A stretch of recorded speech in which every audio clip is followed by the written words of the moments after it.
왜 제갈량은 뻘을 택했을까요? 여러 가지 이유가 있습니다. 이룽전투에서 유비가 패하고 정말 초군 뭔가 사기가 저하돼 버렸거든요. 많은 자원이 손실도 있었지만 마량 등 유능한 인재의 사망, 그리고 유비가 죽음으로써 어린 유선이 황제에 오르는데 제갈량이 어린 황제를 대신해서 거의 정권을 다 쥐고 국정을 수행하기 시작합니다. 뭔가 제갈량은 대외적으로 보여줄 게 필요했을 거예요. 대외적으로 보여주는 건 전쟁만 한 게 없죠. 요즘도 그렇잖아요. 요즘도 툭 하면 쳐들어가가지고 빼고 그걸 또 능력으로 보여주는 몇 명이 있죠. 누구라고는 안 하겠습니다. 그런 것처럼 제갈량도 그런 게 필요했을 거예요. 때마침 조비가 죽습니다. 조비가 죽고 조회가 등극하면서 약간 혼란스러운 정권 교체기를 갖게 됩니다. 제갈량은 이 기회를 놓치지 않죠. 정말. 그래서 자기가 지금까지 쌓아놓은 전략과 전술, 이 모든 걸 실현해 줄 수 있는 건 전쟁이다. 그래서 저는 제갈량은 이 모든 걸 초기에 침체된 분위기를 반전시킬 모멘텀을 찾기 위해서기도 하고, 또 제갈량이 천하 통일을 위한 웅대한 야망도 포함이 되고, 또 총나라에게 자기의 능력을 보여줄 기회도 되고, 뭐 요 세 가지 정도가 짬뽕이 돼서 그거를 일으키지 않았나 생각이 듭니다. 제갈량의 북벌을 다룰 때는 전쟁 위주로 다루겠습니다. 제1차 북벌, 제갈량이 유선에게 그 유명한 출사표를 올리고 작전 회의를 합니다. 여러 장수들하고 어떻게 했으면 좋겠냐, 참모들한테 브리핑도 시키고 했겠죠. 거기서 이제 유능한 장수 위연이 좌우곡 전략을 내세웁니다. 좌우곡은 제가 표시를 해볼게요. 한중에서 장안으로 직공하는 경로입니다. 위연이 이런 말을 해요. 자기에게 정예병 10,000명만 주면 좌우곡을 통해서 장안으로 가겠다. 그리고 제갈량이 본대가 오기 전까지 자기가 지켜낼 자신이 있다. 본대는 아마도 이 진창을 통해서 장안으로 갔겠죠. 아마도 시간이 상당히 많이 걸리지 않았을까. 만약에 좌우곡을 제갈량이 채택했을 때, 근데 제갈량은 위연의 좌우곡 전략을 선택을 안 합니다. 저는 위연의 좌우곡 전략을 택하지 않은 거에 대해서 많은 사람들이 제갈량의 군사적 재능을 폄하시키는 분들이 많은데, 저는 그렇게 생각하지 않습니다. 지금 장안에서는 제가 봤을 때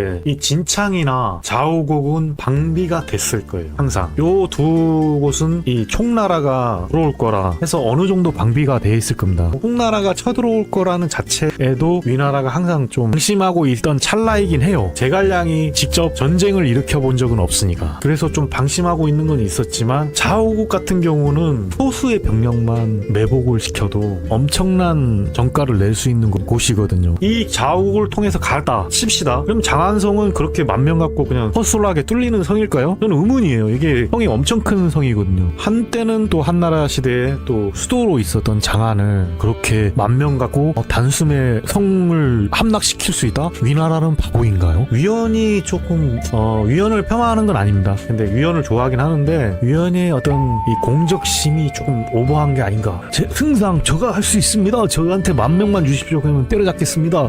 이건 누구나 하는 거거든요, 사실은. 이거 우리 잘하잖아요. 막 가면 똥끼 없던 거. 되게 전략적으로 위험한 전략이라고 봐요. 왜냐하면은 이 좌우곡으로 갈 때 협곡이 좁고, 그러다 보니까 이제 만약에 매복에도 취약하고 보급에도 취약하고, 뭐 둘 다 됐다고 쳐도 장안에 갔을 때 병사가 과연 10,000명 갖고 정예병이라고 한들 장안에서 지키기에 들어간다면 장안성을 함락시키지도 못할 거예요. 만약에 거기 가서 이제 장안성을 따지 못하고 패배를 한다면 이 제갈량의 1차 북벌은 거기서 끝나버리는 겁니다. 그렇기 때문에 제갈량은 뭔가 모른 혼자병법의 제일 중요한 전략이 뭐라고 했습니까? 상대가 아는 전략은 전략이 아니에요. 저는 약한 자가 강한 자를 이기기 위해서는 조용하게 빌드업을 하고 조용하게 힘을 키우고 자기가 약한 척 해야 돼요. 상대한테 방심하게. 상대방이 깔볼 때가 상대방이 죽을 때예요. 좀 현실이라. 그렇기 때문에 제갈량은 이미 알고 있는 이제 경로를 택하지 않고 기산으로 전략을 세우지 않았나, 이런 생각을 해봅니다. 이제 본격적으로 제갈량의 북벌이 시작되는데요. 한중을 통해서 좌우곡을 통해서 직공, 위연의 직공은 거절됩니다. 참 모험적이고 실험적인 아니었으나 성공 확률이 뭐 한 1%로 봤을 거예요. 아마 아주 낮은 성공 확률이기 때문에 이거는 거절되고 드디어 제갈량이 짠 안대로 갑니다. 제갈량은 아마 손자병법을 많이 읽은 것 같아요. 저도 손자병법 되게 좋아하는데 손자병법에서 이르길 적이 대비하지 않은 곳을 쳐라 허허실실 이런 안을 되게 좋아해요. 그러니까 손자는 전공법보다는 게릴라 전술을 너무 좋아해요. 허점을 치는 거. 그래서 조은에게는 귀공로를 통해서 마치 본진이 가는 것처럼 가게 하고 한 3천 정도 줬어요. 그리고 제갈량은 본대를 이끌고 기산 방향으로 출진합니다. 기산 지역을 다 함락하고 서쪽을 다 함락하기 위해서는 이 가정 지역을 막아야 돼요. 왜냐하면은 위에서 오는 이제 지원군을 막아야 되기 때문에. 그래서 제갈량은 마소에게 한 2만 정도를 주면서 가정을 막으라고 합니다. 처음에는 제갈량이 진격을 하니까 대군이 오니까 이 천수, 안정, 남한 이런 지역이 투항을 해버려요. 거의 손 100기를 듭니다. 그래서 처음에는 진짜 제갈량의 전략대로 잘 가는 듯 했어요. 이 조운이 가니까 이 조진이 여기 발을 묶였죠. 총사령관인데 이 조진이 발을 묶이고, 근데 이제 아쉽게도 이 신성에 있는 맹달은 사마이에 의해서 박살납니다. 이 지역 3군은 이제 제갈량에게 거의 투항하는 분위기였어요. 거의 점령한 분위기였고, 그러나 우리 말하죠. 읍창마속에 이제 마속이 2만 정도를 끌고 가정을 갔는데 여기서 진짜 미스테리한 사건이 터집니다. 장합군대가 한 5만 정도를 끌고 간 것 같아요. 역사서를 통해 보면 마속의 2배 내지 3배 정도는 끌고 간 것 같습니다. 왜냐하면은 이 제갈량 본대가 한 20만, 뭐 적게 잡아도 10만 명은 되기 때문에 이 장합 군대 입장에서는 지금 투항하지 않는 현에서 지원을 한다 치더라도 제갈량 군대가 너무 크기 때문에 한 5만 정도는 저는 끌고 갔다고 봅니다. 마속은 2만. 만약에 제갈량 안대로 마속이 이 가정을 그냥 지키기만 했으면 어땠을까요? 산에 올라가지 않고. 산 보이죠? 산에 올라가지 않고 지키기만 했으면 저는 그래도 답이 없었을 것 같아요. 이 가정 보면 이 입구죠. 가정만 다 틀어막으면 진입을 못해요. 그렇기 때문에 이 가정만 막고 있으면 제갈량 입장에서는 이 지역을 천천히 다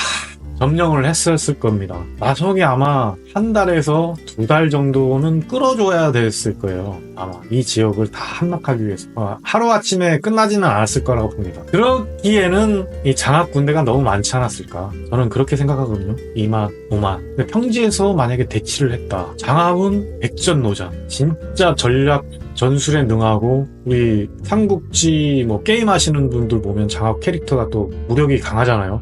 이런 것도 있고. 근데 이 마속은 그런 대로 제가 보면 병법서를 읽은 것 같긴 해요. 우리 보면 산으로 올라가는 거는 나쁜 전략은 아닙니다. 소수 병력으로 수를 이길 수 있는 거는 평지는 절대 안 돼요. 특히 뭐 기병이 강하거나 이런 장합군대는 기병이 강하잖아요. 이런 기병 위주의 어떤 군대는 평지에서 막을 수가 없습니다. 그래서 마속은 아마도 삼국지연의에서 나오는 것처럼 공명신 때문에 산으로 간 게 아니라 장합군대가 너무 세고 수적에도 위에 있기 때문에 아마도 산으로 올라간 게 아닌가 저는 싶거든요. 저는 마속이 바보가 아니라는 가정을 합니다. 삼국지연의는 진짜 바보로 만들어요. 그리고 막상 이제 산으로 가보니까 이제 장합은 이제 구원하러 가야 되잖아요. 제갈량이 이제 쭉쭉쭉 파고 있으니까 빨리 가야 되는 것도 있지만 대군이 왔기 때문에 이 한중에서 가는 보급이 안 될 거라는 이 백전노장의 어떤 두뇌 플레이가 됐을 겁니다. 그래서 이 가정에서 한 달 안에만 이 마속을 박살을 내면 승산이 있다, 이렇게 판단한 것 같아요. 저의 상상력이 되게 많이 포함되는 겁니다. 이거는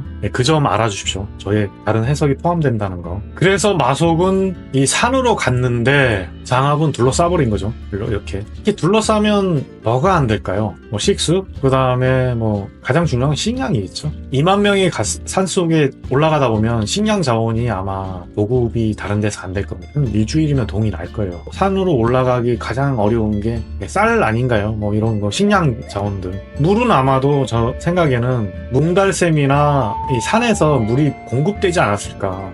이 산들이 무슨 제주도에 보는 오름 정도의 산이 아니었을 거예요. 때문에 어느 정도 물은 있지 않았을까, 저는 그런 생각이 듭니다. 그리고 이 산맥들이 작은 산이 아니기 입장이기 때문에 화공도 안 된다. 만약에 화공이 들판에 번지면 장압 입장에서는 손해거든요. 괜히 청아가 돼버리기 때문에 평지를 지키는 입장에서는 손해이기 때문에 화공도 아니었으니 결국 마속은 제가 생각하기로는 전략도 괜찮았고 뭐 전술도 괜찮았다. 바보는 아니었다. 산으로 가는 건 맞았다. 우리가 남한산성에 산성을 만들잖아요. 근데 왜 강화도보다 우리가 오랫동안 지키지 못하는 게 뭐냐면 보급 때문에. 물이 아니라 배고파서 거의 다 뒤졌어요. 굶주림, 산을 둘러싸버리면 제일 장기전을 못해요. 장기전. 그래서 최후가 이제 강화도로 가죠. 고려 우리 무인정권 때 강화도로 가서 여기서 항전을 하잖아요. 그렇기 때문에 결국 보면 저는 이 가정에서의 전투는 보급에서 졌을 것 이렇게 판단이 듭니다. 전략전술에서 진 건 아니에요. 어떤 거를 관가했냐면은 장압이 빨리 가려고만 했을 것 같다. 단기전에 끝날 거다는 가정을 했던 것 같아요. 근데 생각보다 장압이 노련해가지고 지키기에 들어갔다. 이 싸움과 이 싸움의 시간 계산을 엄청 한 것 같아요. 물론 이 점령되지 않는 곳에서 계속 세작들이 정보가 왔겠죠. 그런 거에 어떤 노련함, 이런 거에 밀린 게 아닌가. 디테일함에서 마속이 장압에 진 게 아닌가, 저는 그런 생각이 듭니다. 단순히 뭐 산으로 올라갔다? 그러면 우리 권율 장군이 바보입니까? 아니잖아요. 우리가 결국 남한산성은 바본가요? 한성을 왜 만들었죠? 이게 바보가 아니에요. 전략적으로 5만 군대를 어떻게 평지에서 싸워서 이길 수가 있겠어요. 제갈량의 말대로. 이건 아니라고 보고. 그리고 마속과 왕평이 살았기 때문에 저는 개인적으로 전멸하지는 않았을 것 같거든요. 또 패배는 했을 것 같은데 전략적으로 한 50%? 10,000명 정도는 잃고 돌아가지 않았을까. 예, 전멸이라기보다는. 그런데 이쪽에 뚫렸기 때문에 장학군대가 들어오기 때문에 제갈량은 어쩔 수 없이 퇴각을 할 수밖에 없었을 거다. 왜냐하면은 이 20만 된 군대를 만약에 30%만 잃어도 이 아마 제갈량은 다음 북벌을 추진하지 못하고 초군 쪼그라들었을 거예요. 이 한중 지역마저도 위험했을 거다. 저는 그렇게 봅니다. 그래서 이 마속이 참 너무 초짜인데 너무 큰 임무를 수행했다. 그리고 이 가정 전투는 되게 중요한 전투였는데 제갈량이 이 비중을 너무 낮게 본 것 같아요. 저는 그렇게 생각합니다. 엄청나게 중요한 전투고, 저는 생각해서 만약에 20만 군대를 갔다 하면 나눠줬으면 한 18만 정도 됐을 거고 여기 3천이었을 거잖아요. 3천 정도 가면 위원회 안대로 여기를 좀 분산시킬 필요는 있었을 것 같아요. 한 2천 정도 보내가지고 이쪽에서도 쳐들어온다고 생각했으면 장안에서 이쪽으로도 보냈을 거고 이쪽으로도 좀 보냈으면 좀 시선이 더 분산되지 않았을까, 이런 생각은 좀 해봅니다. 어쨌든 제갈량은 기산 지역에서 퇴각을 하기로 마음을 먹고 퇴각을 할 수밖에 없었어요. 마침 조은도 조진에게 패배를 하는 시점이었기 때문에 제갈량은 더 이상 버틸 힘이 없었죠. 결국은 전쟁은 예나 지금이나 보급이다. 최고의 전술은 보급을 잘하는 게 최고의 전술이다. 손자병법처럼 이 예비군 훈련을 받는 지역을 빼고 기산 지역을 통해서 제갈량이 자곡과 이 진창로를 빼고 방어가 잘 됐을 거니까, 방어 한 80%, 그죠? 방어력 80% 정도 됐을 거니까 이 방어력 거의 0%인 이곳을 통해서 보급에 불리함이 있을 건데도 이 안을 채택한 거는 참 전략적으로 위대한 전략인데 이 가정에 대한 중요성을 간과한 게 저는 제갈량의 1차 북벌의 가장 큰 패인이었다, 이렇게 생각됩니다. 운이 나쁘게 뭐 신성도 사마이한테 박살나죠. 여기서만 좀 어그로를 끌어줘도 분산이 돼서 참 좋았을 건데 이것도 하나의 패인이라면 패인이겠죠. 그러나 뭐 1차 북벌에 하나 얻은 거라면 뭐 강유죠. 삼국지 뭐 후반기의 주인공 강유를 얻은 게 뭐 제갈량의 유일한 소득이면 소득인데, 강유가 천수 지방의 사람인데 천수가 제갈량한테 항복을 하려고 하다가 그걸 철회했어요. 그래서 모든 이제 위나라 사람들이 강유를 의심하게 되죠. 그러다 보니까 강유는 어쩔 수 없이 제갈량한테 투항을 할 수밖에 없게 돼버렸어요. 그래서 강유는 이제 제갈량과 함께 한중으로 가게 되고 이제 제갈량의 거의 후계자, 작자로 성장하게 되죠. 어쨌든 1차 북볼은 너무나도 아쉬웠습니다. 그리고 우리가 마속에 대한 이 일화는 좀 더 연구를 해봐야 될 것 같아요. 마속은 좀 재밌는 캐릭터라 가지고 좀 더 연구를 하면 이 가정전투에 대한 미스테리는 우리가 좀 풀어내지 않을까 그렇게 생각이 듭니다. 1차 북벌에 대해서 여기서 마치고요. 그 다음은 다음 편에서는 또 2차 북벌에 대해서 얘기를 해보도록 하겠습니다. 재미있으신지요? 저의 또 색다른 강의가 재밌다면 구독, 좋아요 해주시고요. 저는 이제 다른 역사서나 다른 사람들의 어떤 사관을 따라하는 게 아니고 저 나름대로 해석하는 사관이니까요. 여러분들 많이 관심 가져주시고요. 많이 사랑해 주시기 바랍니다. 감사합니다.